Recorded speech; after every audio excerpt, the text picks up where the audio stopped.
بسم اللہ الرحمن الرحیم۔ قائد ملت جعفریہ شیخ الملت حضرت آیت اللہ سید حافظ ریاض حسین نقوی، علامہ راجی ناصر عباس، علماء کرام، ذوی الاحترام، ذاکرین اعظام، السلام علیکم ورحمۃ اللہ وبرکاتہ۔ یا علی مدد۔ دو مسئلے آج کے کانفرنس کا عنوان ہے۔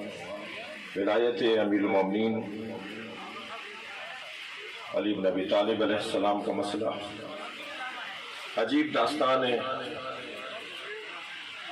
10 دن پہلے ایک ٹھنڈے کمرے میں بیٹھ کر چند لوگوں نے کہا کہ ہم پاکستان میں اذانوں سے علی ولی اللہ خلیفۃ بلا فصل کی آوازوں کو بند کروائیں گے، اور 10 دن کے بعد خود میری مجلسوں میں 10 سے زیادہ لوگ شیعہ ہو چکے ہیں۔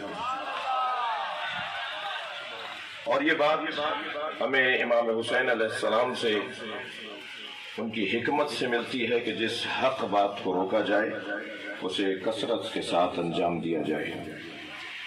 میرا بچپن تھا، ہم نے اذانوں میں صرف علی ولی اللہ تک نہیں سنا تھا، بلکہ قائد الغر المحجرین، قاتل المشرکین والمنافقین، اور نہ جانے فاتح خیبر و خندق سب کچھ کہا جاتا تھا۔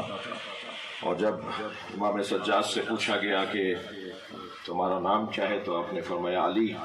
کہا جو کربلا میں شہید ہوا وہ کون تھا؟ کہا وہ بھی علی۔ کہا آپ کے کیا سارے بھائی علی ہیں؟ تو مولا سجاد نے فرمایا کہ میرے بابا حسین فرماتے ہیں کہ اگر اللہ مجھے 100 بیٹے عطا کرتا تو میں سب کے نام علی رکھتا۔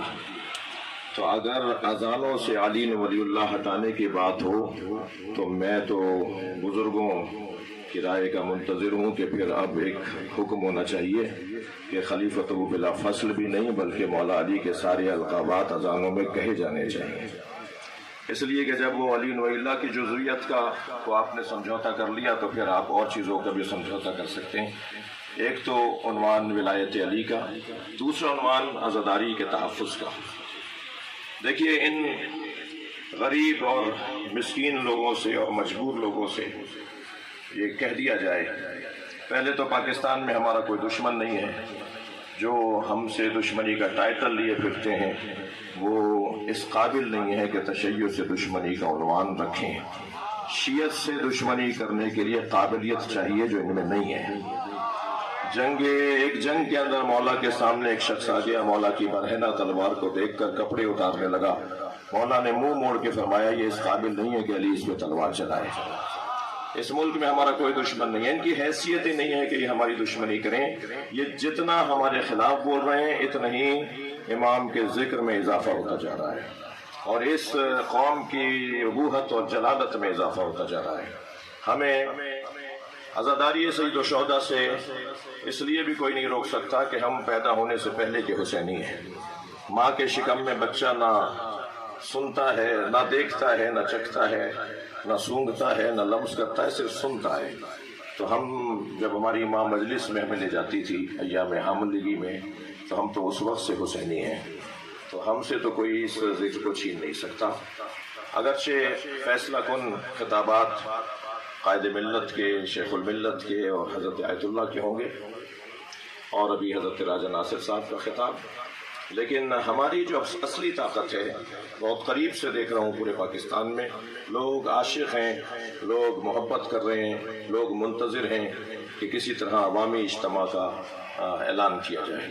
اور میں نے گزارش کی تھی کہ میری لاہور کی FIR ختم نہ کروائیں، ہم کراچی سے چلیں گے اور لاہور ایک گرفتاری دینے کا اعلان کریں گے، اور پھر پنجاب کی 1000 FIRیں ختم کروائیں گے، 4تھ شیڈول کے 100 سے زیادہ لوگوں کو نجات دلوائیں گے، اور یکساں تعلیمی نصاب میں اپنی نمائندگی کا مطالبہ منوائیں گے۔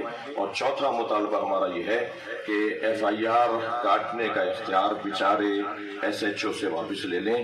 وہ علاقے میں رہنا چاہتا ہے، اس کے تعلقات ہیں، اس کے واسطے پڑھتے ہیں، اس کے آپ سے بھی واسطے ہوتے ہیں اور اس کے دوسروں سے بھی ہوتے ہیں، تو وہ دباؤ میں آ کر FIR کاٹ دیتا ہے۔ FIR کاٹنے کا اختیار کم سے کم SP کی سطح پر ہو، اور اس ڈسٹرکٹ کے 5 مسالک کے علماء کی ایک کمیٹی ہو کہ جو اس شکایت پر پہلے غور کرے، اور اگر FIR کاٹنی ہے تو پھر کاٹی جائے، ورنہ اس جوان کو جو سنی ہے، حضرت ابو طالب کی توہین کر کے FIR کی زد میں ہے، حضرت نرجس خاتون کی توہین کر کے FIR کی زد میں ہے، امام زمانہ کی توہین کر کے وہ بھی پریشان ہے، اس کی زندگی تباہ ہو رہی ہے، اس کا اسکول، اس کی نوکری، اس کے گھر بار سب پریشان ہیں، اسی طرح شیعہ جوان بھی پریشان ہیں۔ تو یہ اختیار SHO سے لے لیا جائے، اور یہ اختیار کم سے کم SP کی سطح پر ہو۔ عزاداری ہم صدیوں سے کرتے آئے ہیں، مزید بڑھے گی، کم نہیں ہوگی، اور علی ولی اللہ کی صدائیں پہلے سے زیادہ گونجیں گی۔ والسلام علیکم ورحمۃ اللہ وبرکاتہ۔